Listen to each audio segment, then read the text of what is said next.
Is Deadly Premonition the worst game or best game of 2010? We deconstruct one of the most divisive games of all time.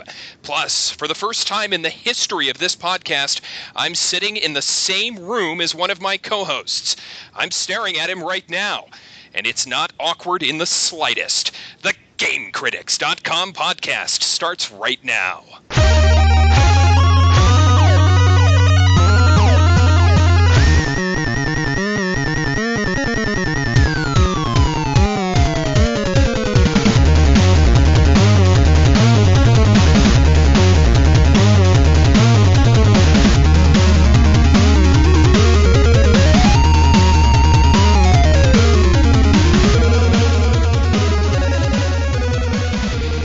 Folks, GameCritics.com podcast, episode 42.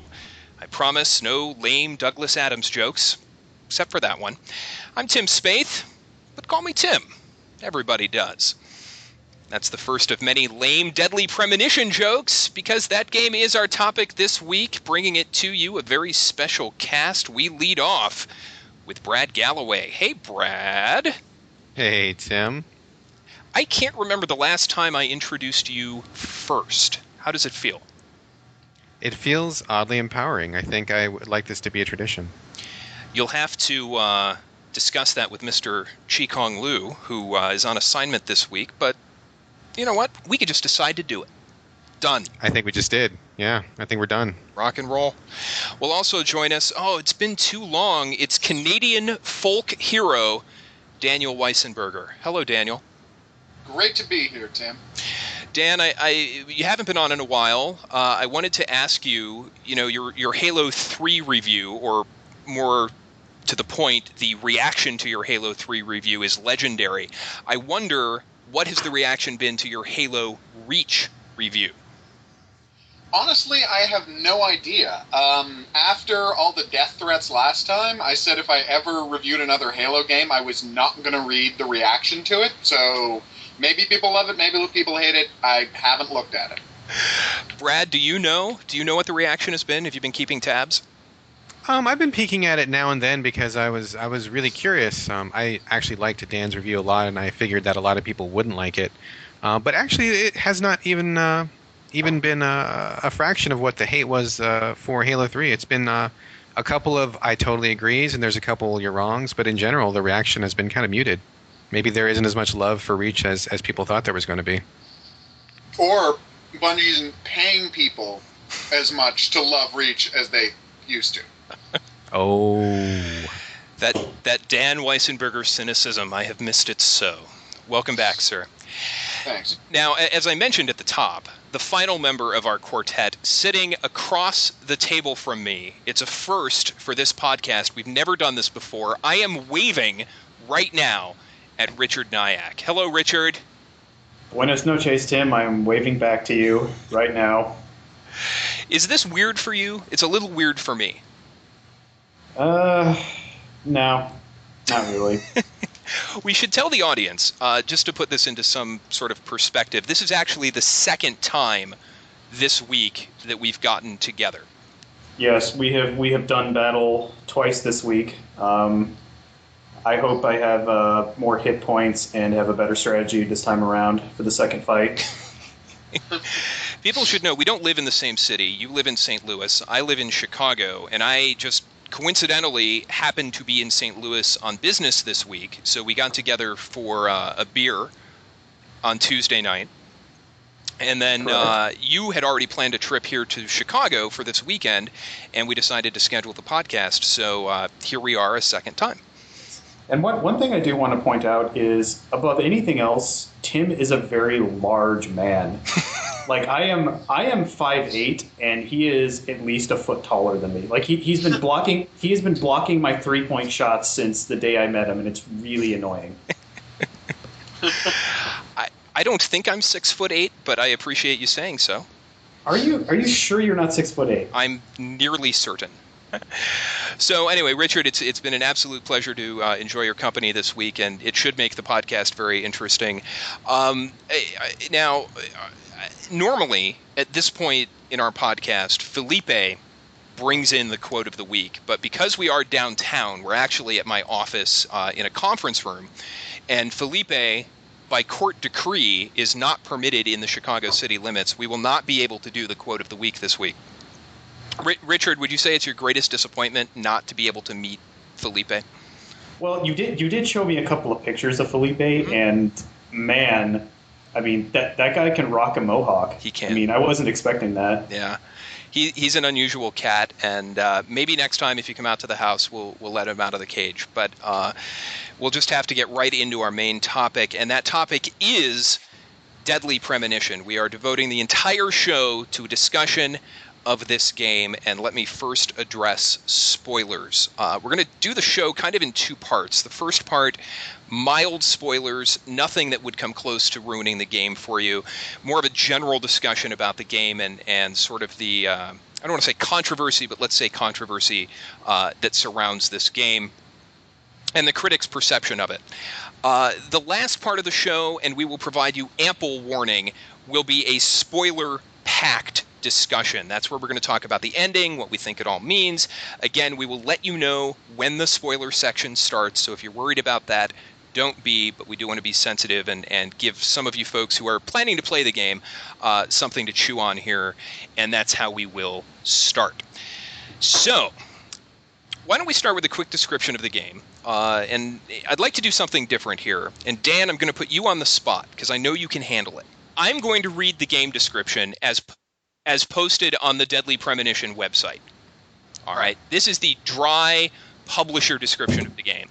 And then, Dan, I want you to describe the game when I'm finished with your unique panache. Okay? Do my best. As if you were describing it to someone who's never heard of it. And I don't want you cutting corners. I want full Weissenberger. All right? Absolutely. All right. So here is the company line on Deadly Premonition. Deadly Premonition is a new suspense horror 3D action adventure for Xbox 360. As Special Agent Francis Morgan, the game sends players to investigate the brutal murder of a young local beauty. Amidst the backdrop of soaring mountains and a town filled with eccentric natives, Agent Morgan must solve the mystery of the Red Seed murders and stay alive in a place where supernatural creatures and a folklore killer seek to end his investigation permanently. Now that sounds gripping, but It really does. let's hear the tale as Dan tells it. Deadly Premonition is not just the game of the year. It's not just possibly the most interesting video game ever released on the Xbox 360. It has, what I will argue, and can easily be argued, the best video game story of this generation. It is, from beginning to end, a gripping thrill ride with the most fully realized main character to have ever appeared in a video game. It has combat that is so bad that it doesn't belong in a Commodore 64 game. But at the same time, it is a game that I recommend that everyone play. It is a unbelievably blatant ripoff of the TV show Twin Peaks, while at the same time managing to tell a more complete, and I would argue satisfying, story than that show ever managed. Deadly Premonition is, for the Xbox 360, I would argue, the only video game that you absolutely must play if you own the system. That, sir, was full Weissenberger. Thank you for that. So here's the thing. This is a game that has received abysmal review scores. It has received extraordinary review scores. It is, as I described it at the top, divisive. In fact, our own website has two reviews. Sparky Clarkson gave this, I think he gave it a 4. Brad, your own review, a 7.5. Let's start with what makes it so divisive. And Brad, I guess I turn to you, sir. Do you feel that this game has been misunderstood by most critics who've reviewed it? Yeah, I mean, I think it's fair to say that I think a lot of them have certainly misunderstood it. And at the same time, I mean, I don't mean to say that, I understand it when no one else does. I mean, I'm certainly not that egotistical. At least I'm not tonight. I can sometimes be. But I mean, I think you have to really look at it like as the reviewing community kind of breaks out into two camps. There's the one camp which I am in, which is I really am interested in alternative type games. I'm interested in fringe games. I'm really willing to put up with a lot of warts and wrinkles and problems as long as there's something fresh and interesting going on, which this game has in spades. And then there's the other camp, which is I don't care about the story. I care about gameplay. I want explosions. I want exciting things happening 24/7. I want save points, every 2 seconds. I want to have like action, action, action. So I mean, camp. of course, what's that? The Uncharted camp. The Uncharted camp, yeah. Yeah. Well, I wasn't going to say that, but I mean, I think that's kind of fair to say. So, I mean, that's definitely a gross generalization, but I think that really explains why there's this giant chasm between people like me who think it's awesome and love it, and people like who are at the bottom of the Metacritic score who think it's just this this abysmal crap. So if I think more than anything else, if you're a player who really values actual tactile, real-time gameplay more than intellectual stimulation or more than story and character, then this is the kind of game that will make you want to bust the disc in half and flush it down the toilet, and you'll hate it.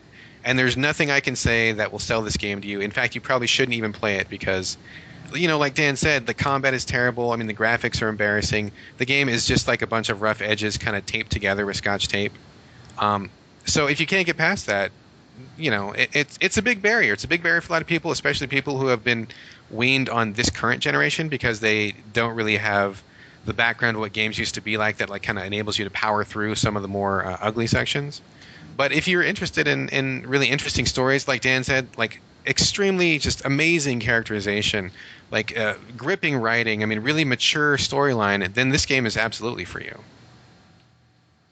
Now I look at Richard across the table from me. Richard, I know you bailed on this game. You got off the train. I did. I bailed after finishing the second episode and just watched the rest of it on YouTube. Why did you quit? Well, first thing let me say is that I totally agree with what Dan and Brad are saying about the story. It is great. It is very good. It is one of the best examples of game writing that I've ever seen. To me, I've never seen Twin Peaks, but to me, I would characterize it as more of an X-Files type of scenario where it starts off, this very normal investigation scenario that just gets totally ridiculous and totally supernatural as it goes on, and it works. You don't know how it works, but it just works. That said, I am more than willing to put up with bad mechanics or, warts and pimples and stuff like that, like Brad was saying, for some sort of intellectual stimulation. I put up with that through Mass Effect, because Mass Effect to me had all kinds of mechanical problems, but the story and the conversation system were so good that it didn't matter, or most of it didn't matter. This falls below that to me, even, because not only are there and when I say presentation, I don't just mean graphical quality, I mean just the controls, the animations, just the general way you interact with the game world is just crap. I mean, it's crap. And the fact that I was able to get at least what I think an equivalent experience watching the cutscenes on YouTube and watching some of the playthroughs than if I had actually played the game says something about the mechanics of this game in relation to how good its story is. So I bailed on it just because the combat segments just got way too tedious and it just wasn't fun to play, and I just bailed on it, watched it on YouTube, and I think I got the full experience. Dan, what would you say Richard is missing by having quit early? Simply taking the time to explore just how. Now, I haven't watched the playthroughs on YouTube. I don't know how complete they are. They're complete. They are complete. No. Like you can see every single. I mean, you probably can see every single nook and cranny, but you see everything that is relevant to the story. Oh no, that's what I'm saying. Like, there's plenty of stuff that's not relevant to the story that I think had a great job of building the character of the town that you're probably missing out on. But how do I put this? I think what you missed is, and this is something I argued in one of my articles about Deadly Premonition early on, is that it makes you feel like you're playing as Zach Morgan in a way that when you watch it as a movie, you don't get. I've been, maybe the term is vitriolic, if we want to be as negative as possible, with the how brilliant I consider the conceit that you're not playing as York Morgan, but rather the multiple personality that is advising him, which is why you don't have control over the conversation, but you do have control over if he wants to take a detour or have a fight. And it really puts you in his skin, driving around the town, physically driving around the town and having York chat with you about his memories from high school. Yeah, when he's driving around in the car and he just starts talking to himself. Yeah, exactly. Well, but he's not talking to himself. That's talking to Zach. That's what I mean. He's talking to you, the player, in a way that I've never seen as effectively done in a game. And it's completely different when you're watching it passively on a YouTube video than when you're the one actually feeling like you're hanging out with this guy. I agree with that to a point. Right. Like I said, I did really enjoy those sort of introspective moments when he's talking to, himself or the player, whoever, when he's just talking to and no one else is in the car with him. Yeah. But the parts where he's not doing that, like the parts where you're in that dark world, were just so long and tedious. And the whole time I was just like, man, when the hell am I going to get out of this and see some more, talking and interaction? And it got to the point where, I finished the second episode and I didn't know how long the game was. And so I looked up like the average length. It's 22 hours, 20 to 24 hours. That's about twice as long as this game has any right to be. Because would you say that you could probably tell this story and all of its little quirks and everything that you would say goes into it in about half that? Would you say that's accurate? Not all of it. Obviously, you would just be getting the cutscenes. You would lose almost all of the town flavor. So maybe 12 to 14, something like that. Honestly, I think it's if you stripped out all of the combat, and to be fair, no, this is not, your mileage may vary. I have spent 150 hours with this game. I played through it once. I went back to. I played through it a second time to find out what I had missed. I made the horrible mistake of playing it on hard the first time because I always play video games on hard, and oh wow, did that make the combat? So the combat was 1,000 times worse for me than it was for most people who played the game, and it's still my favorite game of the year. But anyway, that took me about 50 hours just playing it the first time because the combat is that bad. Then I played it through it on easy, trying to get all of the sub-stories and see the whole plot, which I did, and it's fantastic.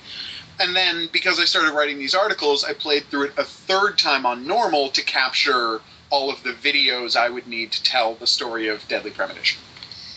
So, if I can just jump in for a second to kind of give like a middle of the road take on it. I did complete the game. No, you may not. I'm sorry. Well, I'm going to do it anyway.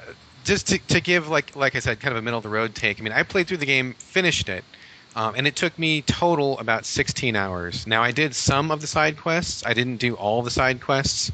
I did a couple of the important ones that Dan had kind of clued me into, and I did a couple other ones that I thought were just kind of personally interesting. And then I just focused on the story. So I think the entire game, if you didn't do any of the side quests, which I wouldn't really recommend, but you could, that's probably like an 8 or a 10-hour game. So I think that's pretty reasonable. Yeah. And honestly, I think that is justified because to kind of get back to what you guys were originally talking about the difference between watching it and playing it, I certainly agree with Dan that there is this kind of indefinable quality to simply playing the game. And I think that it's important to note that it's not entirely pleasant. Like, it's not fun. And I don't think it's supposed to be fun. I think it's supposed to make you a little bit frustrated, a little bit uncomfortable, a little bit bored even, and I think that's all by design. I've read a few interviews with Swery where people have asked him. Swery is the director of the game, Swery65, and they've asked him about that, and he said, yes, I wanted you to feel those things. And so he has confirmed multiple times that is his intent, and I have to agree that I think that it's worthwhile to sit through those segments, like the long drives back and forth, which are never really longer than, I don't know, like 3 minutes, maybe 3 minutes, 5 minutes. That's like tops. And Nothing really, is ever more than 5 minutes away from anything else in this game. It's not like yeah, Grand Theft I mean, Auto when you 4. look at Yeah, people who grind their Final Fantasy characters to level 99, and you're telling me you can't spend 3 minutes to drive from one part of town to the other, I mean, I have to kind of call bullshit on that. Yeah, But I think that feeling of just being there and being frustrated and being bored sometimes really helps to cement the fact that you're like you're supposed to be playing the role of Zack, the alternate personality, and that you really are like in this guy's shoes. And that to me is something that you can't get on YouTube. Well, now I agree about I didn't mind so much the driving portions or having to run around the town so much as because to me that was actually a positive because it actually felt like I was, investigating this town or, trying to get familiar with it and things like that. What bugged me, what just ruined the game for me were those really long, were the combat segments. And it's not even that it's clunky. It's not even that it's frustrating. It's just that they're so long. Like the gameplay, the game time is just so artificially inflated by you just running through and killing these bullet sponge zombies that it's just, and I hated that. Like I hate it when it's like when games do this, when they artificially inflate time with like stupid fetch quests or just shit like that. So I mean, to the point where, and it's like when those I can't remember when those zombies start coming out of the wall. The witch zombies. Yeah, those are the worst. Yeah, those were the absolute worst. So it was at that point I got to the end of the episode. It was when the second victim dies when she crushed under the statue. It's like, okay, I'm done. I want to experience the story. So yeah. So Richard, you played on normal, is that correct? Correct. Oh. All right. I would say, and I think that Dan would probably agree, to anybody listening who hasn't played the game, do yourself a favor, play on easy. It's not a hit to your manhood. Your sack is not going to shrivel up and you won't be any kind of, eunuch afterwards. Just play it on easy because the combat is genuinely terrible. I think every single person on this podcast will agree the combat is terrible. Combat does not belong in this game. There are countermeasures that you can take to make it easier on yourself, but in general, just do yourself a favor, play it on easy, and just don't worry about the combat too much. Don't play it on normal, don't play it on hard, and just get through those segments. So I think it's unfortunate you put on normal because even on easy, I felt like it was too much. But I wrote I wrote a couple of articles about this so far. The first one's up today, and the second one should be up, well, again, when I can capture the footage for it. But the quick tip is there are a couple of missions you can do, and they're listed over on GameCritics.com. I believe it's Chapter 8, the manner in which unforgivable design errors can be overlooked. And I tell you where to go to get the missions so you will get the best weapon in the game. And basically, when you have this one weapon, any monster in the game, you can just kind of skip. They die most of them you can run past, and the ones that are literally blocking a hallway, you can kill in about 2 seconds with this weapon. It's a joke.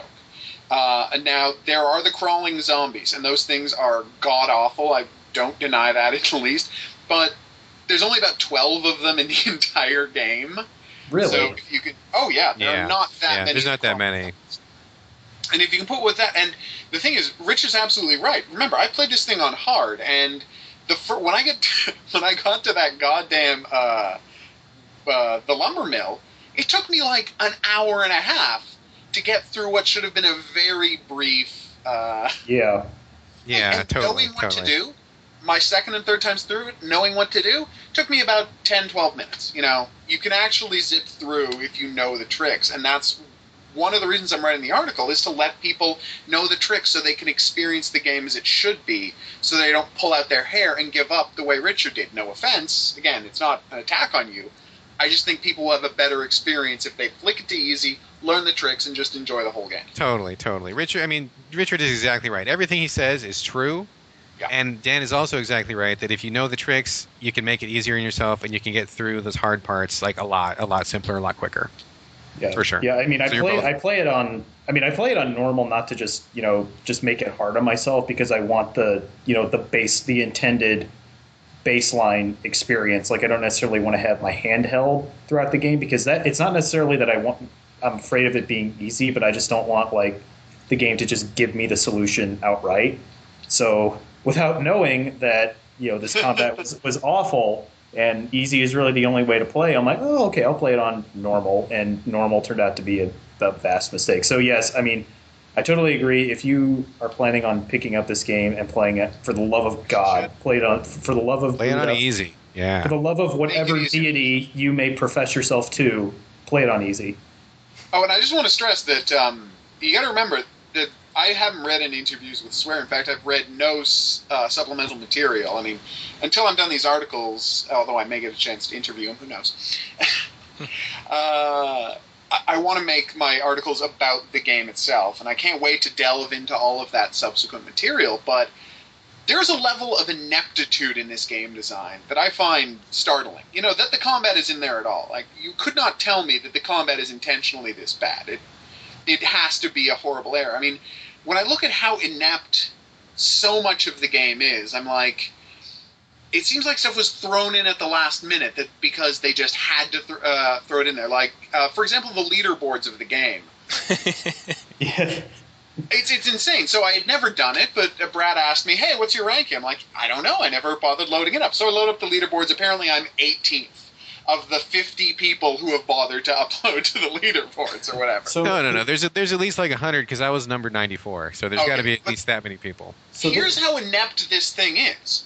The way they determine your position in the leaderboard is literally they set up a bunch of categories, and whoever has the highest number in those categories wins. Except some of the categories of how much time did you skip by smoking cigarettes, which you'd think would lower your score, or how many times did you die and get taken to the hospital? High number wins. You know, like, I played through the game without getting killed once when I was taking the videos, so I have the worst possible ranking in the taken to the hospital category, which brought down my average. So this actually brings up one specific question that I wanted to ask. All three of us are in agreement that mechanically it's pretty bad, right? Just Oh, yeah. Yeah, just the combat. Yeah, the All right. combat, sure, yeah. So, do you guys believe that this game could have been as successful or as good as it is, or even better, if it had been a totally different genre? Like, had this been a point-and-click adventure game, would this be No. that much better for it? No? No. My ideal Deadly Premonition is the exact same game without the combat. I don't think a point-and-click adventure would put you in the situation the way this game does. Flat I would out. agree with that. I think the combat should be taken out. If there needs to be certain segments of combat, like when you Boss fights. meet the one particular, quick time event or something like that, or because there's Yeah. already a few of them in there. I mean, they need polish for sure, but I would much rather. I agree with Dan. You need to be in this character's shoes. You need to be the one that's in control. You need to be walking the walk and just going through the town. So the way that it is correct. It just needs $3 million more for the budget and like 20 more people polishing the bugs out and then getting rid of the combat. But I think that they're essentially on the right track. And interestingly, I'm actually. It's too bad you didn't read any of the other supplemental stuff, Dan, because I was actually going to ask you. Apparently, I just learned recently that this game first surfaced, I think, like 3 years ago, and it was called something different. I think it was called Rainy Woods, if I'm not mistaken, and it was originally on a different system. Wasn't it called like Red Seed Chronicles or something like Red that? Sea Yeah, I Profile went through a is its couple different Japanese titles. name. Yeah, because the Japanese title was different. I know that. Yeah, it was something else, and I believe it was originally on a different system. And I mean, it's been through I don't know how many iterations or something. So I think that probably a lot of this is just holdover from a much earlier time in the development. I mean, who knows how much budget they had to work with and what the true situation was. But I mean, I think a lot of this, it looks like a souped up PS2 game. Honestly, I mean, I could easily imagine this game running on the PS2, no problem. And Access Games' last game, which the game I actually kind of liked, Spy Fiction, was a PS2 game. So it wouldn't surprise me if they just grabbed the engine for that and started re-editing it for this. Totally. I mean, some of the textures, they look like they're ripped out of like the earliest PS2 like dev libraries. I mean, like and I do have to point out that whenever you're taking my opinion about something, I know this isn't a popular opinion, but I care literally nothing about graphics. I do not weigh, unless something about the graphics is so bad that it's impacting the gameplay, I don't care at all. If a game looks terrible, I do not weigh that in my opinion of the game. I know that's not a popular opinion. I know that's not the usual opinion, but when you're reading my reviews, chances are, the graphics don't get mentioned for a reason, and that's because I don't care. I don't think I care. I mean, I wouldn't say I care, a lot about graphics, but I do care about the artistic style that Well, absolutely. a particular game might be going for. Like, say something like, I can't think of a good example, but I mean, the artistic style of the town of Greenvale just wasn't really that good. It was very green, just very well, aptly green, Greenvale, but it was very just green, very drab, and just not all Oh that my god, dude! interesting. I'm so glad you brought that up. I'm so glad you brought that up because okay, so I know you didn't see this, but you don't live in Washington, do you? Right? You've never been to Washington. No. I will Okay, be to so Washington next year, but no. oh, okay, well we'll hook up then. But I live in Washington, and in fact, I've lived in places that are almost exactly the same as what Greenvale is. And Uh, as I was playing the game, I was like, wow, they did a really good job of capturing what this place actually looks like. And really? if you play the game and finish the game, there's actually a photo album that the developers took when they actually flew to Washington and took pictures of them being here and looking at locations. And when you see the actual pictures of the town, you're like, holy shit, that's exactly what the It's game looks like. identical. Yeah. It's identical. Huh. It's totally identical. So if even though I hear what you're saying, but like at the same time, they totally captured what that crappy way out in the boondocks town in Washington looks like. It's correct. It is totally on the mark. Hmm.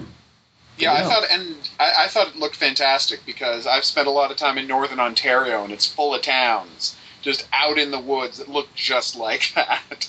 Any town really deep in the woods kind of has that vibe. Oh yeah, And I thought they totally, captured totally. it really well in the game. No, but I mean, I didn't want to say, but for my money, and I mean, yes, the artistic vision, how will you realize it is an important question. But what it comes down to is I feel graphics are always a factor of the game's budget, and a low budget Yeah. game is going to have worse graphics than a high budget game, and I don't think it deserves to be criticized for that. And this one, Yeah. I have no idea how much money they spent on Deadly Premonition, but if it was more than $250, someone was stealing from them. Well, I mean, they did have to buy the cases and distribute the discs, so there was that. I imagine that cost That's more than true. Just $250. Well, the cost that's not of all development. plastic That's here. distribution. Oh, okay. That's publishing. Let's shift gears a bit here. Let's talk about the Twin Peaks connection. I personally didn't watch the show. I'm certainly cognizant of the elements that bled into pop culture, the coffee, the murder of the girl, the quirky townspeople. There is a fine line, I think, between an homage and a ripoff. And so I'll turn to you, Brad, because you call out Twin Peaks in your review. Which is Deadly Premonition? Is it an homage? Is it a ripoff, or something in between?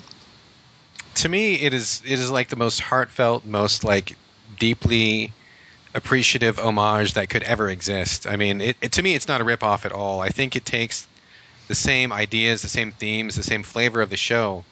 But like Dan says, like it gives a better experience than the show ever provided. I was a huge Twin Peaks fan when that show was on, and I thought it was fantastic. And so when I started playing Deadly Premonition, I'm like, oh my fucking god, this is Twin Peaks in a video game, and it's like it's better than any licensed property could have ever been because the director really took the elements that worked and he just ran with them. I mean, he expanded them, he made them deeper. And I mean, if this had been labeled like Twin Peaks 2 or something, I would totally like get it, and I would be okay with that, and I think it would be fine. And I think that he shows a great respect for the original material. I mean, there's obviously like a million call-outs to the TV show, and if you're not a Twin Peaks fan, I would certainly suggest watching that show, at least the first season, and then playing the game, and you'll clearly see like all the connections. It's pretty obvious. But I would say that it was respectful. It was really well done, and it was like a love letter. I mean, it was pretty obvious that Swery really was in love with what Mark Frost and David Lynch did, and for good reason. It's a great show, and but like Dan said, I mean, it gave such a deep experience by actually letting you play through it. And I think the writing was actually better, honestly. I mean, Twin Peaks was kind of famous for having a stellar first season and a second season that really disappointed. Which I agree with that. I think the story just didn't wrap up in a good way. And in Deadly Premonition, I think it was almost like a spiritual do-over. I think maybe Swery was one of those lucky people who got to take a property he loved, but maybe didn't care for the ending, and actually got to create something that kind of rewrote the ending, and actually it was better than what the writers came up with the first time. So honestly, I was in love with it. I mean, from the Deadly Premonition come Twin Peaks perspective, I thought it was aces all around. I honestly, I wish I could debate that, but Brad's completely right. I don't even have a lot to add. I mean, a lot of the people I've recommended the game to are people who I know who are Twin Peaks super fans as well. I don't know how well. I think the game will play just as well to someone who isn't a big fan of Twin Peaks, but I think there's more just glee. And the same way there's someone who really likes Batman, gets a lot out of Arkham Asylum just seeing Batman done right. But I think it's also a great experience. In the same way, I think someone who loves Twin Peaks, there's so many nods and so many thematic similarities that someone who's a big fan of Twin Peaks is just going to have a better experience with the game, and that's all there is to it. And one great thing is, you can watch Twin Peaks 2. It does not spoil the plot of Deadly Premonition. It's not that much of a ripoff. Like, you do not know where Deadly Premonition is going just because you've seen Twin Peaks. But yeah, I think you're going to have a better experience, but I still think it's playable. I still think it works as a story on its own. It is not overly reliant on the player's knowledge of the original subject matter. Oh, absolutely. I agree with that. I mean, I think that as a Twin Peaks fan, I certainly got more out of it than the average person, but I do think that it is a really well-crafted story, and anybody who doesn't have the Twin Peaks knowledge, which clearly I must be a lot older than a lot of the people who reviewed this game, because most of the people I read had no experience with Twin Peaks at all, which kind of surprised me. But it's a great story. But you do have to have an appreciation for quirky and absurd, and I don't mean absurd as in stupid or ridiculous. I mean it as in kind of outside the norm, kind of bizarre. If you're a person who disconnected things happen, yeah. Exactly. I mean, you have to. It's like I say in my review. If you are a fan of David Lynch films, from which this game takes a lot of cues, then you're going to get this game. You're going to understand what the director of the game is trying to say. But then again, there's a lot of people who don't like David Lynch films, and for good reason. I mean, they're eccentric, they're odd, they don't explain a lot of things. They're mostly about moods sometimes. So if you don't like that kind of film, you're not going to get this kind of game. But if you're okay to that experience, if you're open to that experience, then you're going to understand what the director is trying to say to you, and you will get something out of it. And weirdly, I would make the argument that this is actually better than watching a David Lynch movie. I agree, if yes. you're not a fan. If you're not a fan, because the very nature that it is a video game that gradually worms you into the story, it does a better job of preparing you for the alienating subject matter and making you feel like you have a stake in seeing it through in a way that you don't when, in Lost Highway, he suddenly transforms into a different person. I know people who are just like, oh, what the hell? Flip it off. But here, there's nothing like that in here, but here there's some screwed up stuff that happens, but you have an investment both in time and hopefully emotionally that I don't think you can have with a movie. I think video games can have a deeper investment. And this is one of the few that actually creates it. If you're a big reader, and you like the urban fantasy genre, then you probably will like this game, because it has a lot of that same real world with a touch of supernatural in it. So if your brain is wired to kind of like that kind of story, that's typical in urban fantasy novels, then this is up your alley. But if you don't like urban fantasy, then obviously stay away. Let's finish up the Twin Peaks talk by asking Richard, what's your perspective on the game as somebody who never saw that show?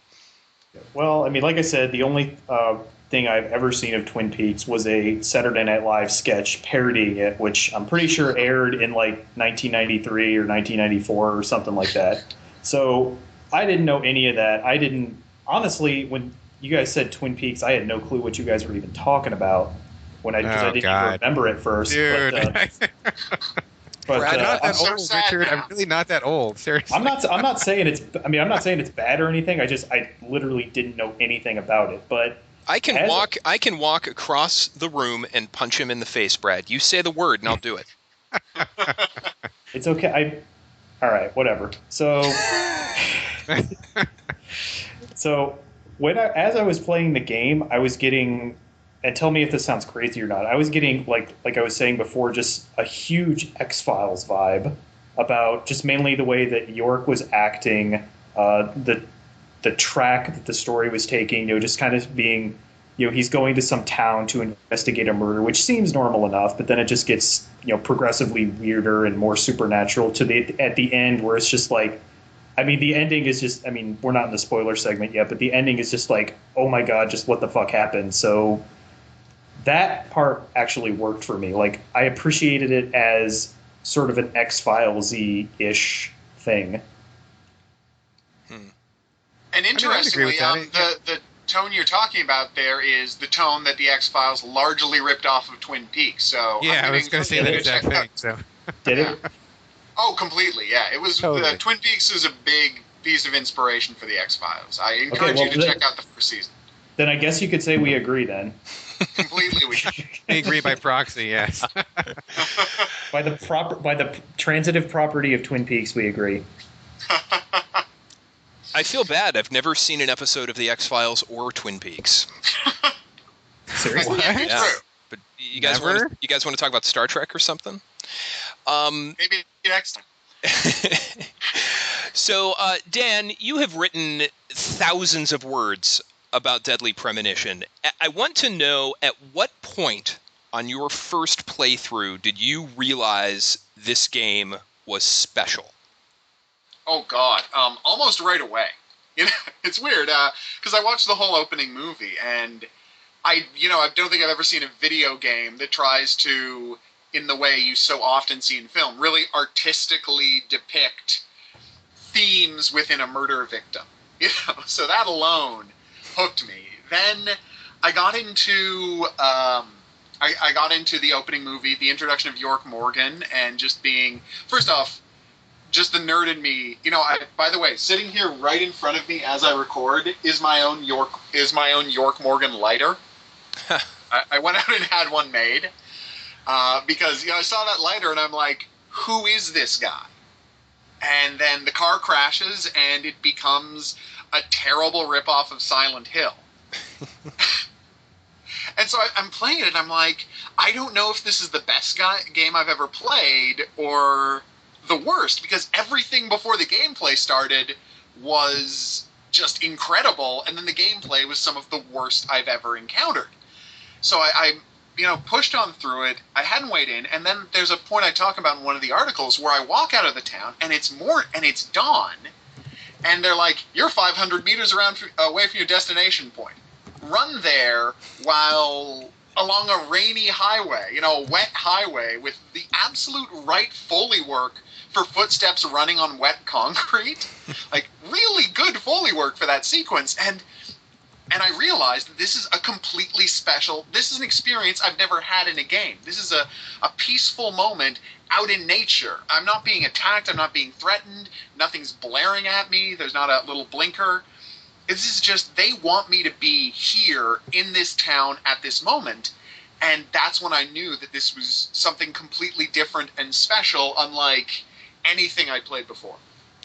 Brad, did you have a similar epiphany, or did it take longer to grow on you? No, in fact, it's kind of embarrassing, but like everything that Dan said, just ditto. Because, I mean, when you get to that first section when York is on that road and you just have to walk on that road and you realize, you're like, I mean, you look at it and you're like, I don't really have to walk on this road, do I? I mean, I don't walk on roads in games. Who does that? That's not a gameplay thing. You get to where you're going, or you have a car. You steal a car. You have a plane, or you have a spaceship, or you warp, or you do something else. Or the cutscene starts. Yeah. Or a cutscene starts. Yeah, and then you're sitting there like, what the fuck? What? I have to walk? And then you sit there and you goggle over it for a minute, and then you're like, well, I guess I better start walking. And then you walk, and then you realize nothing's jumping out and attacking you. Nothing's happening. You're just literally walking on a road. And that's all it is. And that totally set like the absolute correct tone for me. Like the gameplay that immediately preceded it was terrible. And I was like, oh, this sucks. Just like Dan said, really bad Silent Hill. And I was like, oh, this is lame. Going into the Shadow World, how cliche, how boring. This combat blows. Controlling this gun blows. Looking for a key or whatever to flip the switch blows. But then like you get to that road and it just totally was kind of like somebody holding my hand and saying, it's going to be okay. And I'm like, you know what? Yeah, it is. It is. And it was. I actually kind of agree with that. Like I said, the first part with the shooting the zombies, I'm just like, wow, this is awful. But then it's like you get to that road and then you're just slowly walking towards the town. It sets a feeling that's like, oh, this might be kind of unique, and it really, and it was, wasn't the other problems didn't iron themselves out for me to want to actually finish it. But I'm like, this is going to be interesting. And at least it was interesting. It was. For me, that moment did not occur until later in the game. And for me, that moment was the assembly of the town at my God. community center. York gets up, he gives his speech, which is just, I would love to be able to recite that speech. Dan, you could probably recite it from memory, but he gets up and it's just the most, it's not an inspiring speech, it's not a spectacular speech, but it's the exact speech someone would give in that situation. Then the meeting ends and you can just walk around the community center and get to know the characters. And when I use the word character, I mean that in every sense of the word. These are real, actual characters with real, actual motivations and histories, and you pick up on all that in those little individual, just, the little 2-minute, cutscene that you have with each one of those characters. To me, that was the moment where I said, this is a game that has been written where an incredible amount of thought has been given to the characterization. To me, that was kind of a turning point in my experience with the game. Oh yeah, you're right. I do actually call that out as one of my other favorite moments in the game, for sure. Like you said, it was exactly a very realistic, what you would. I mean, granted, I've never been through a real, briefing where someone was warning a town about a serial killer, so I can't say firsthand. But from TV and from what I know of actual police work, and it was basically what I would expect in that situation in a real life setting, not like a game setting. And right. So I was really impressed with that. And like you said, also, that's the point at which the game reaches out to the player and says, "Hey, look, we've got this entire town full of people. We're going to line them up for you right here, so that these people are here and that you'll be interested in them because, like you said, they're all characters." And that as a detective, which you should be feeling like by this point, you will want to go and investigate them. And then to me, that was just the point at which I realized, like, wow, this is really, really, really something different. I mean, I already knew it was different, but that to me was like when it really, really got hammered home. And it certainly is one of my favorite parts of the game for sure. Oh, and I just want to weigh in on this quickly. I've got a whole article, about this scene, including. But when I first started the scene, I mean, I was already, again, I was sold on the game by then. But as that scene started, I just found he's so perfect and so funny in that scene. But the whole time I'm thinking, oh, this is like that scene from that one episode of Millennium, which I then went and tracked down, and I've got a video of for the article, again, when I can capture it. When I can edit it, I've already got it.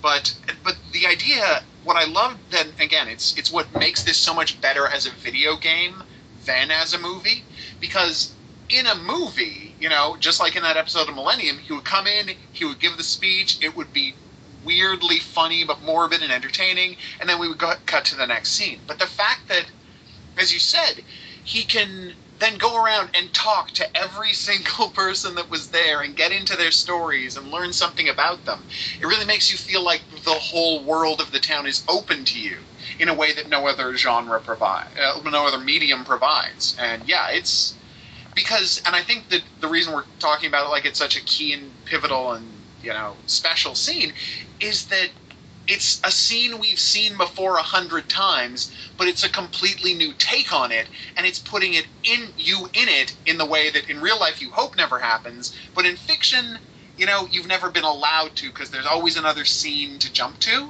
but in a video game you can take as much time as you want. Well, exactly. And to follow up with that, I mean, I think you're exactly right. When as viewers, we're so conditioned to saying, okay, well, here's the informational interview. The policeman who's starring in this movie obviously has an idea of who they're going to go talk to. Then we get to watch that scene. The movie plays out. Eventually, the killer gets caught. But as you're playing it, you're sitting there thinking, well, I have no idea who the killer is, and the game is not telling me, and I have no leads. So I'm talking to these people, and it's like, well, who of these people do I actually think I should go and investigate? And the game does not tell you. I mean, you sit there. I mean, there's obviously a storyline you can follow, but at that moment, I mean, you feel like the entire town is wide open. And for me, it wasn't hard to imagine myself as this detective thinking, if I was actually in this town and if I was conducting this investigation, who in the hell would I go and check out? Who would I talk to? Like, what would my next step be? And that was really the first time ever in a video game where I really felt like it was up to me to figure out what to do next, like in that kind of a sense. So I loved that part. It was clearly one of my favorite parts by far. Yeah. Being able to play in an investigative role was actually a significant positive for me, and it was also another plus for me when later on my initial very first suspicion of who the killer was actually correct. So plus 10 points to me. And we will talk more about that moment when we get to our spoiler section in a bit. Sticking with the townspeople, Dan, was there a particular sort of subplot with one of the townspeople that you found particularly involving, somebody whose story you really got into? Actually, there was, and I'll tell you which one it was. How do I put this? There's a moment when you go and you see Carol out in the woods where Anna died. And Carol Brad, is the singer at the bar, right? Yeah, Carol's the singer at the bar. She's a singer. Right? Okay. Yeah, she's the singer / bar owner. And you go and see her where the well, I'm just amazed by the scene. You go and see her where she died, and she comes out there because you hear that there's been this woman wandering out in the woods. You hear that from the twins. You go to see her, and there's just this weird scene of seeing someone having their own way of mourning a death. You know, that someone has died who they weren't particularly fond of, but they were close to, and they've come to mourn it. And I thought it was just a window into how people are really reacting to this tragedy in an actual town that I just found really affecting in a way that you don't normally see, even in movies about this subject. That's a really good moment. I think the one for me that I liked the best. I mean, granted, I didn't see all of the side quests, but one of the ones that I did. I don't want to give any spoilers away because I think that a large part of this game is actually discovering these things for yourself. So I don't want to ruin it. But I will say that it was good because it started out with me thinking one thing, like I had my suspicions about a certain person's involvement and how they were connected to the murders. And as I went to investigate and I did a couple things that, got me the answers that I needed, when I got to the end of it, it turned out to be totally something absolutely different. I mean, the people were connected in a way, I guess, but not in the way that I thought. And so when I unraveled what was really going on, like, it was really cool because I was like, oh, well, I guess I really did do some, private eye work here because I figured out this little mystery that I thought went one way and it didn't. And then there's this other thing going on. And now it gives me a better picture of these two characters and really what's going on between them. So, I mean, that to me was really great that the game was able to flip it on me, and it was worthwhile. I got to the end of the side quest, and I felt like, wow, I was really glad that I did that, and not because it really furthered the murder plot any, but because it really gave me a much better and deeper look at these townspeople who I felt already were pretty interesting. So it was just kind of, further illustrating the town, which already to me is already a character in the game. So I mean, that to me was probably my favorite side quest moment. There is a character in the game, and I cannot recall his name right now to save my life, but he is the he works behind the counter at a shop. Keith. He talks like the surfer guy, the stoner guy. Hey, everybody, that guy. Yeah. And at the milk barn. The milk barn, thank you. And he's kind of a joke of a character. He's really goofy. He's got the strange sort of herky-jerky, animation. But then you go and visit him and you buy the spirit map. And there's several of them throughout the game. And every time he gives you one of the spirit maps, the lights go dark and kind of a spotlight comes down on him. And he tells you the most grisly, awful, horrific story about where this map came from. And it's just such a weird moment coming from that character. But those stories are terrifying. And coming through that voice, the voice actor really sells it. Like, he goes from being this complete goofball to telling this story that you just can't turn away from. I loved going back and, checking for a new map from time to time just to hear the next story. Just fantastic storytelling. Let me point out here that the spirit maps they're not integral to the game at all. That's where the little combat zones are to fight more horrible zombies to get a bonus weapon. That's how much work went into the amazing storytelling in this game. There are fantastic ghost stories, even for the stupidest, most optional quest. Yeah. The one question I want to ask, because I never could figure this out, and I never understood what the point was. But there's a gas station, and every once in a while, a girl, scantily clad, she's a bikini top, jean shorts. She comes out, she cleans your windshield, and that's basically all she does. Is there something going on with her that I missed, or is that pretty much her entire role in the game? Oh. No, I'm kidding. There's no spoiler. That is her role in the game. Okay. Yeah, she's just eye candy. She's just there to look good. All right. Yeah. Fair enough.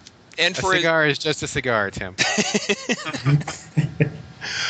All right. Well, do we want to start talking about the ending? Do we want to get into the mega spoiler section?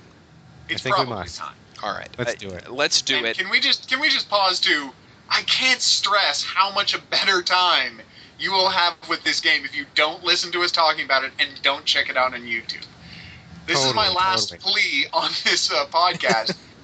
It's $20 for God's sake.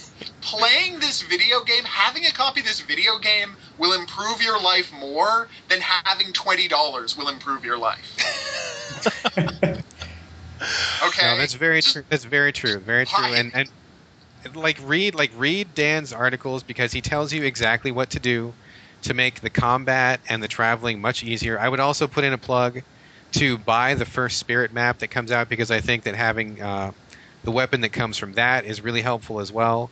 So read Dan's articles, because they'll fix that side of the game for you, and don't spoil it. Like, the story is just so great, and the characters and everything else. Like, just get the game, play it. Suffer through the combat to get to the good stuff, and don't listen to the spoiler section if you have any intention whatsoever of ever playing this game. And that's your spoiler warning, folks. Because from this point forward, it's all spoilers. Let's start with the identity of the Raincoat Killer, which, frankly, turned out to be, in my mind, not as important as some of the things that happen afterwards. Richard, you said you called this. Yeah, I actually, and not to sort of brag about it, but I actually did call it at the very beginning of the game when, like, at the beginning of the game, it's like, you come out of the woods, Emily's waiting there. It's like, oh yeah, George went to go look for you. I'm like, yep, he's the killer. He was the one out there chasing me in the woods. What? What? Seriously? Like, really that early? Yeah. I mean, neither one of you guys caught that? I'm gonna jump in, because here's how great I thought the video game storytelling was. I agreed with that. That's the first time I saw George. I'm like, he's got to be the killer. And this is how brilliant the game is. You find out very early on that the killer has a red tattoo on his back, and then right away, within an hour, no, I'd say 2 hours at the beginning of the game, you're like, sorry, I'm going to have to see everybody's back, because that's the totally logical thing for York Morgan to do. Right. So he has George take off his shirt. There's no tattoo. And I'm like, okay, I guess it's not George. Yeah. And the game completely got me. I did not see that coming at all. But I knew it was him right at the start, and then I totally dismissed him, because the game told me to totally dismiss him. See, I didn't buy the game dismissing him, because that's something that you could hide. So, him showing me his back was like, okay, maybe it's not him, but he was still my number one suspect throughout most of the game. Here's what I love about the game. Here's what I love about the game. How much, and this is how much Brad, did you know he did it, or were you surprised? I was actually surprised. I did not. I thought that maybe he would have did it, but like you said, like when they reveal his back, I'm like, well, that was interesting, but it's not him clearly, because there's no tattoo. So I didn't think it was him. Here's the amazing thing about the game. I dismissed him completely. Again, good work, Richard. But I dismissed him completely, and I think a lot of people who played it all the way through. Like, Tim, did you know he was the killer, or? No. Okay. No. See? I'm easily fooled, though. There you go. But I consider myself someone who's not easily fooled. But here's how much the game puts in front of you. So not only does he not have an alibi for that first time, right? But then again, it turns out the Raincoat Killer appearances are largely hypothetical, so he didn't actually need an alibi. we know the red tree are the key to the mystery, right? And the key to the murders. And in the entire town of Greenvale, there are only red trees in two places. The graveyard and the yard of George's house. Is that a red tree in his yard? I never noticed that. Is it exactly. Really? If you drive to his house, it's right there. You want to hear the worst one, though? His SUV, do you know what the custom license plate is? No, what? He's the one. Oh, God. Seriously? The custom license plate awesome. tells you who the killer is. Oh. No, I didn't see that. Oh my God. I didn't notice it. Honestly, the game had been completely fooled, but I didn't notice stuff that in your face about who the killer was. That's awesome. Oh, that's amazing. I never noticed. That's so great. Oh man, but yeah, so I was completely taken in by the mystery. I mean, partially just because it pulled me along so expertly, but yeah, I usually guess the killer, and I had no idea.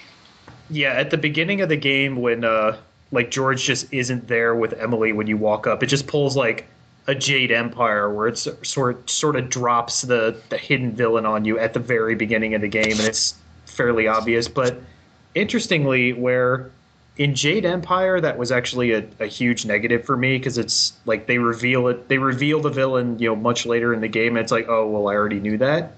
In Deadly Premonition, it actually doesn't matter because of all the stuff going on with Kaysen and the other women and York's mother. That was way more interesting than knowing the mystery. Yes. So I got to ask you guys. I mean, I definitely agree with that. I think that the actual identity of the the quote unquote the new Raincoat Killer is really not that important in the big scheme of things. I think that there's a lot underneath and behind that. So let me ask you guys. So when you got to the end of the game, and this is like mega huge this is the biggest spoiler we will ever discuss. I think so, because I think we're probably talking about the same thing. Yeah. I was gonna say. I mean, so when you finally get to the end, did you guys think that when it's actually revealed that Zach is not a fictional construct, like he's not just an imaginary character, he's not just a split personality, or was he? Because when I got to the end of the game, the way that I read the ending, and I've had discussions with a few people on this who disagreed, the way that I read the ending was that when you start to get into the game's mythology of having the red room and the white room, and you start to discover that there's like this other dimension where the spirits or forces or whatever live, that York was a spirit from the white room who came to protect Zach in the real world, and they actually were literally two separate people. It was not just a split personality, and that's how I read that. So how did you guys see that? You are that is exactly what happened. The game flat out says it. That because it has that brilliant scene where, and again, I had no idea that Zach was the real guy. Never occurred to me. Me neither. Totally. Yeah, that did not occur to me at all. Like the whole, like with that last scene with Zach when Zach comes in to sort of when York sort of comes in to take over for Zach, that was just like, I'm like, wow, this is like I needed this to be a better game, because that was amazing. This is what I love about that scene. And I mean, first off, I love the reveal. And again, I love that they hid this amazing reveal. But the fact that that reveal makes every bit of York's personality make perfect sense. Whether he's just a projection of Zach's mind or whether he's actually a spirit, everything he does makes sense if you realize that he exists only to protect Zach Morgan from further emotional pain. Yeah. That's what he is. He is a mechanism that will keep Zach from getting close enough to anyone that he could ever be hurt again. And whether you want to read it as an abused child of tragedy's reaction or an actual spirit that does it for him, everything York does makes perfect sense when you think of it that way. And that's what I found so incredible about the character. And then top onto that, the fact that York, when he looks in a mirror, sees a gap in his eyebrow but doesn't see the scar. But when you become Zach, the scar is there. That just blew my mind. And when his hair changes color, when he's just like standing there and his hair just magically changes to like this bleach blonde. Yeah. Yeah, and like his eyes are different colors and everything. I mean, it's pretty shocking, and it kind of throws you like at first. Like, I mean, I did not see that coming at all. I didn't think they were really going to address that particular part of the game in the way that they did, and so when it happened, I was really like, whoa. I mean, okay, so there's like this whole other level that I didn't really think was there, and yeah, I mean, it's pretty shocking, and I sincerely hope that people are not spoiling themselves on this because it's like the best moment of the game. I mean, I would hate for somebody to have ignored our warnings. I love talking about this, but I was watching it. I never thought, and maybe this is just me being naive, but I never thought that the game would specifically address the thing with Zach, like Zach at all. Like I knew, I was satisfied with Zach just being, like just being the player, just representing me, the player of the game. And that Zach was just kind of a fourth wall thing that was kind of clever, but wasn't going to be so integral to the plot. So when it happened, I was completely just blown away and stunned and overjoyed. Did you guys think that Zach would play like an actual role in the backstory of York's life, that it was going to actually be explained? No. Like the whole time I was thinking that Zach was just this weird figment of York's imagination. I mean, at no point at all did I see that Zach was like the quote unquote real person. I mean, I didn't see that coming at all. I mean, wow. Yeah, and I think it kind of gives the game like an extra level of like integrity. I mean, it sounds kind of weird to say that, but like you said, I think, and most people, the reviewers who obviously didn't finish the game, and I think there's actually quite a few reviewers who did not finish the game. They wrote it off as being, like you said, kind of a fourth wall construct or like a gag to kind of talk directly to the player. And when you get to the end and you realize, okay, well, actually, he wasn't talking to the player at all. I mean, you're playing the role, of course. I mean, you're actually controlling the game. But, it's revealed that there is this other person and that York is talking to Zach. He's not talking to you, the player. And so it's not that kind of, authorial shorthand player, and stuff. But you're playing Zach. I mean, and I did... Right. But, I mean, he actually, like, exists. It's not just like this, hypothetical construct shortcut so that they can address you. I mean, it's actually thoroughly integrated into the story. I mean, yeah. Yeah, like, York just isn't being quirky or weird. Like, he's actually talking to someone. Right. I mean, honestly, I just love that it wasn't a shortcut. Like, it wasn't, an easy way for the director to do what he wanted to do. Like, he actually went, like, the full distance, completely, interwove it into every aspect of the game. And, and when you just get that reveal, it just totally puts everything into perspective, like a different perspective. Well, from the beginning, I knew that the second I realized that York wasn't talking to me, he was talking to the character Zach, who I was playing. And again, that didn't happen right away. That took me a while to figure out. The second that happened, I knew that there was going to be some explanation for why York is the way he is, but I just never imagined it was going to be as good as it was. That the payoff would be as satisfying as it is when you get that, and it's like a 10-minute cutscene, the whole York's backstory, but it is worth every second because it's incredible. Agreed. Mm-hmm. Yep. I think the one moment in the finale that rings false to me was when York is in I want to say is he in Kaysen's basement? And there's a corpse. George's basement. Is it George's basement? It's George's basement. Yeah, it is George's basement. Okay, you're right. He goes through the hidden wall. He's in George's basement. And he has the revelation there that the initials in the coffee, the FK, connect to Forrest Kaysen, which is a revelation that I think probably everyone playing the game figures that out, within a few minutes of meeting Kaysen, or as I like to call him, Gabe Newell. I was actually thinking the exact same thing when I first saw him. Yeah, you have to. I mean, is this a valid game? Completely true. Yeah. So, am I wrong for thinking that rings false? That York would have figured that out or realized the importance of that much earlier on. Well, there's also another point where the first second he meets Forrest Case and he assumes that that's what the coffee was trying to tell him. He just doesn't know what it means. He just doesn't know, because he doesn't know the coffee is telling him who the killer is. He knows that the coffee is trying to tell him that FK is important to the mystery. Yeah, and there's another scene in the Red Room. I can't remember when it actually happens, but when it's after there's been 3 murders. There's Anna, there's Becky, and then there's the Diane. What's the third one? It's Diane. Yeah, it's Anna, Becky, and Diane, and they're playing with the bobblehead of Forrest Kaysen.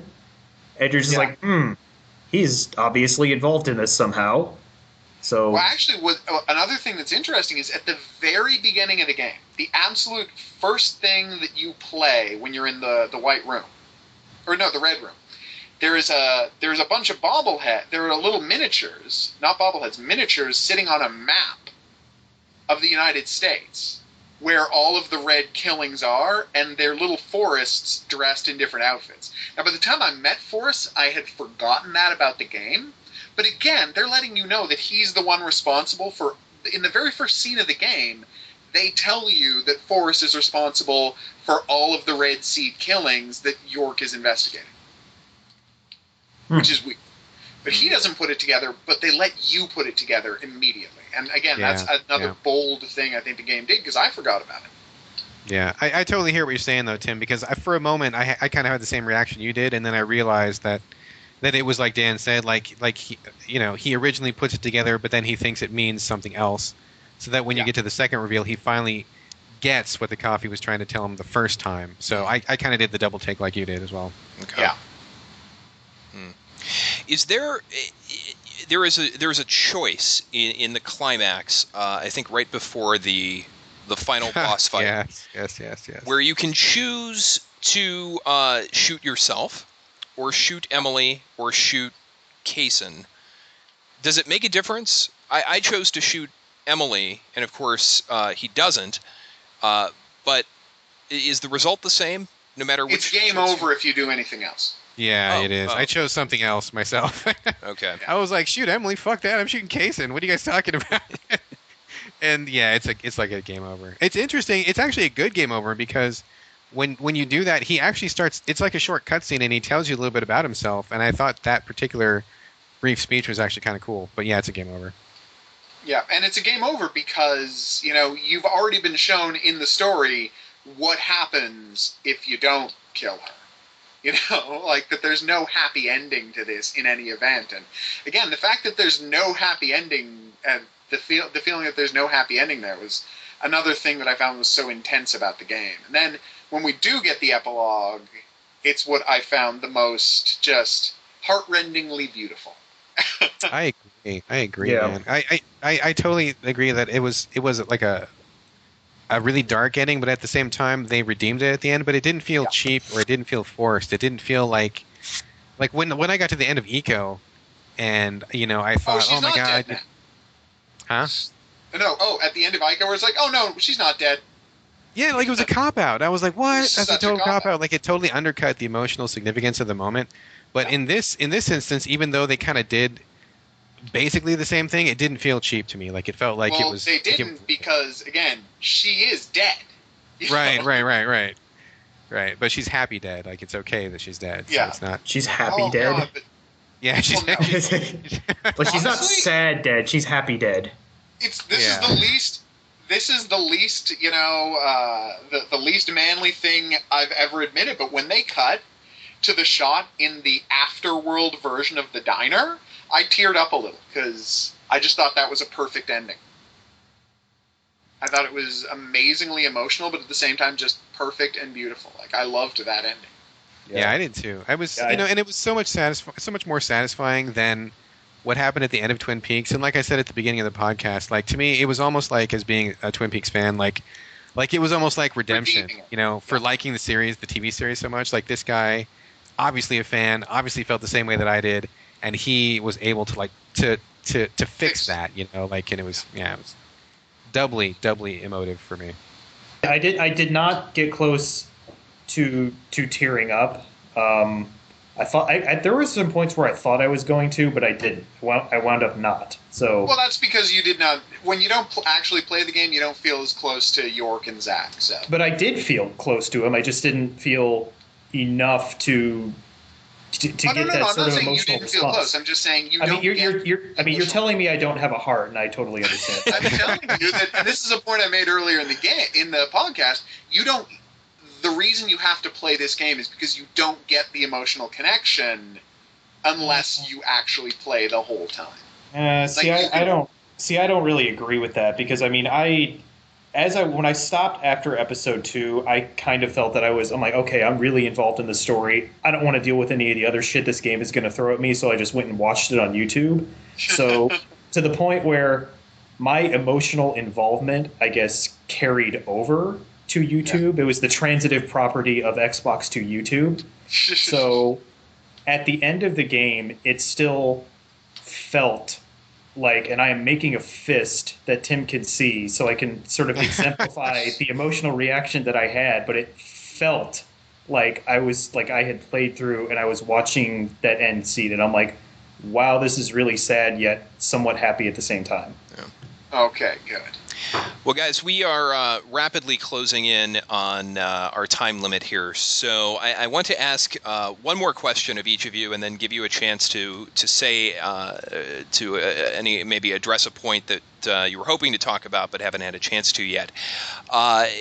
Creator of the game, Swery, has indicated he would like to revisit Deadly Premonition, maybe create a sequel. My question to you, and I'll start with Dan. Is this a good idea? And if so, would you like to see these characters come back, or would you like to see a completely new story just in the style of Deadly Premonition?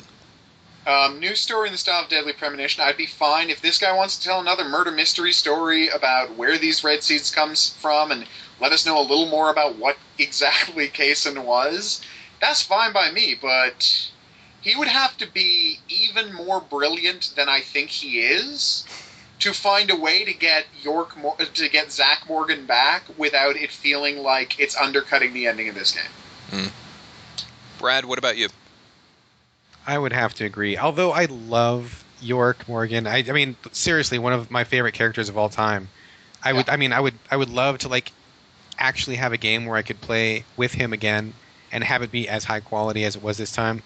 I don't think that's possible.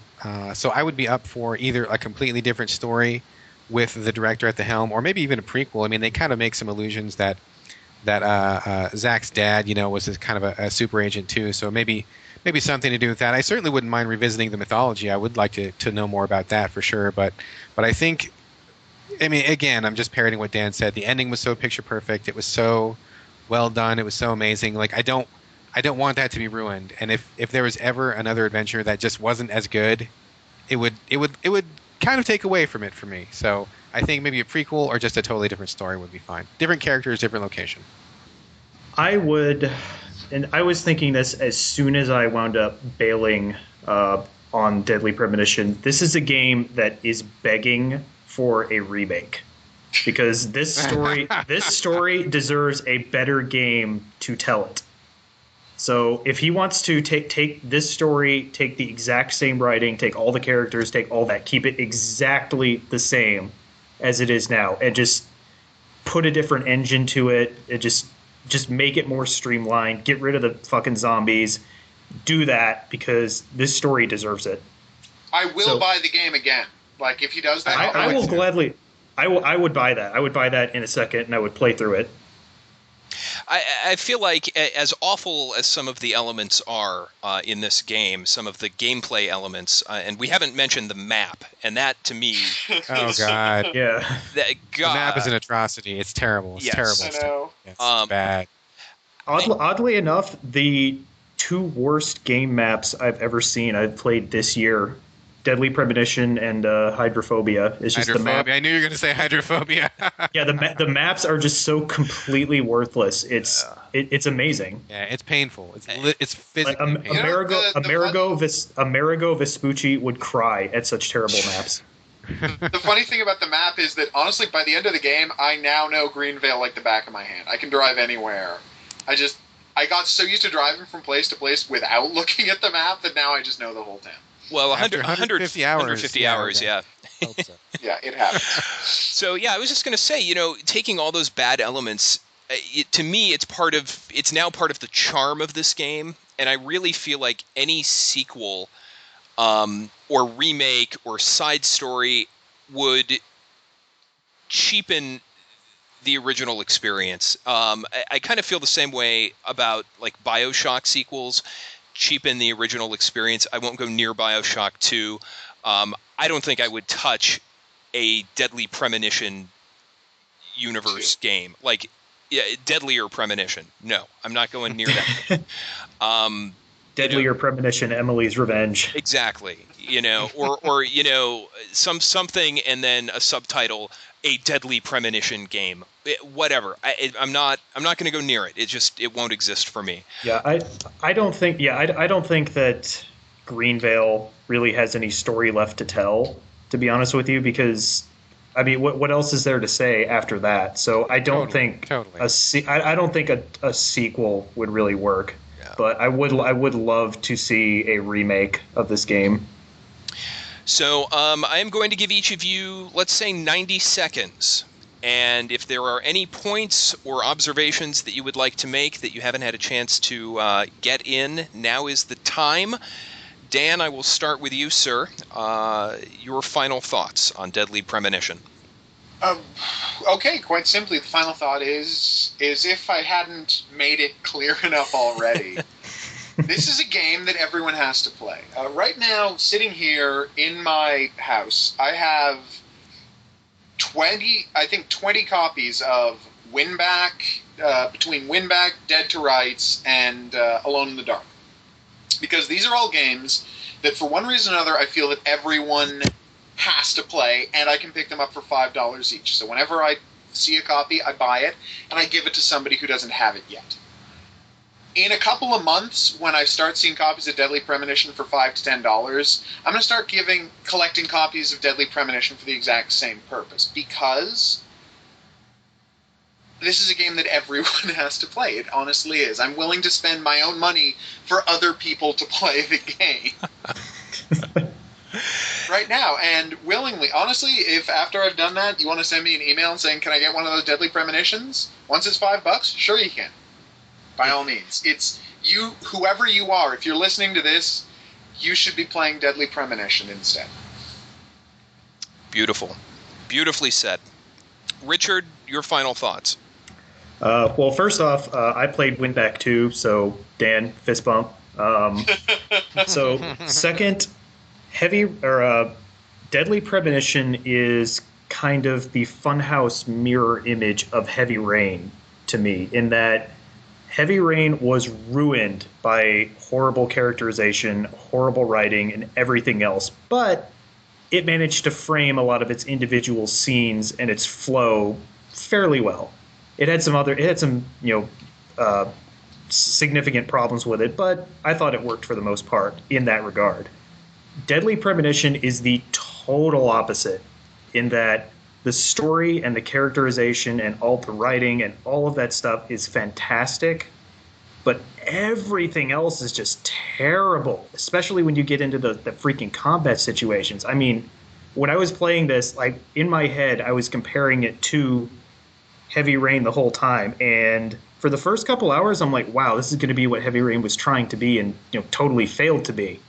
But then after I was just, such long segments in the Dark World, I was just like, wow, it failed, but for the totally opposite reasons. So if you put Heavy Rain and Deadly Premonition together, I think you might have like an 11 out of 10 or something fucking ridiculous like that. If they had a baby, I don't know what kind of baby it would be, and I'm not even sure if it would be a human baby. It would be some ungodly sin against God, but it would be amazing. It would have tentacles. It would have tentacles. Sure. Brad, we started with you tonight. We'll end with you. Your final thoughts. Not really a lot left to say that hasn't already been said, but I would just like to once again just really, really reiterate that if you're the kind of player who finds value in writing and characters and storytelling and mood, there's no better game this year than Deadly Premonition. And I mean that sincerely. I mean that honestly. I mean without any hyperbole attached to it. It's a phenomenal effort, whether you're a fan of Twin Peaks or not. And I think that there are a lot of really important lessons that other developers could take from this game.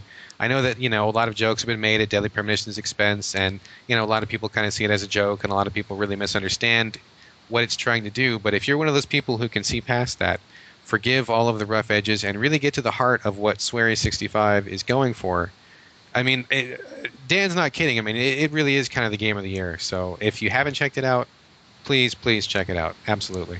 We did a podcast about storytelling a few months ago, and none of us had played this game at that point, and I feel like we should edit part of this show into that one because, boy, oh boy, you all said it. In terms of story, there's almost nothing that matches it.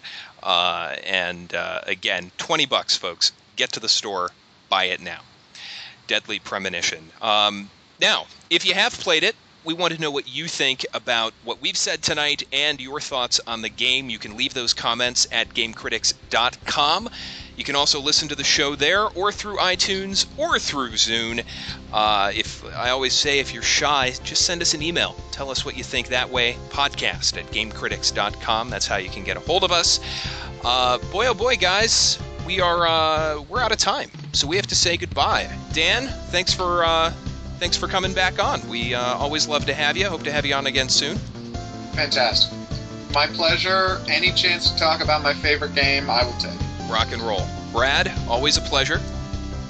Absolutely. And Richard, we're going to hug in just about 60 seconds, so brace yourself. Oh, I'm bracing myself, Tim. Good.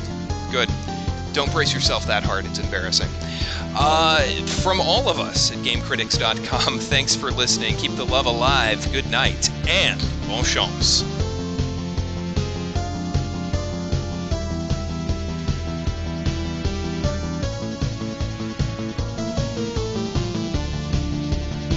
Fourscore-and-7 years ago, our forefathers brought upon this nation a new nation, filled no echo. with nationalities, You screwed up the speech. nations. You brought upon this nation a new nation. Upon this nation came a new nation. That is not actually how it goes. Except, Dan, you're in Canada, so really, I mean... Yeah, you don't get to talk, dude. Statistically speaking, a Canadian is likely to know more about American history than an American is. Actually, that's true. That is true. That is true. But you still don't get a say. No, I don't get a say in your, Gettysburg Address. Yeah, you're. Is that what that was? Yeah. Yeah, you can't talk about Lincoln. Just like we can't talk about whoever it is that's famous in Canadian politics. Well, we never had anyone have to free slaves, so less of an issue here. You guys are underachievers. That's true. You guys just weren't on top of the game. You're right. We should have oppressed people so we could later dramatically de-oppress them. Exactly. Yo. It just makes The us ratings stronger. move.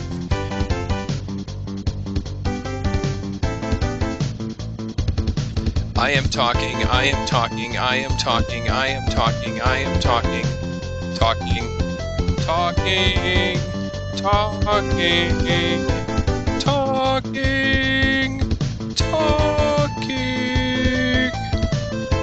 Imagine.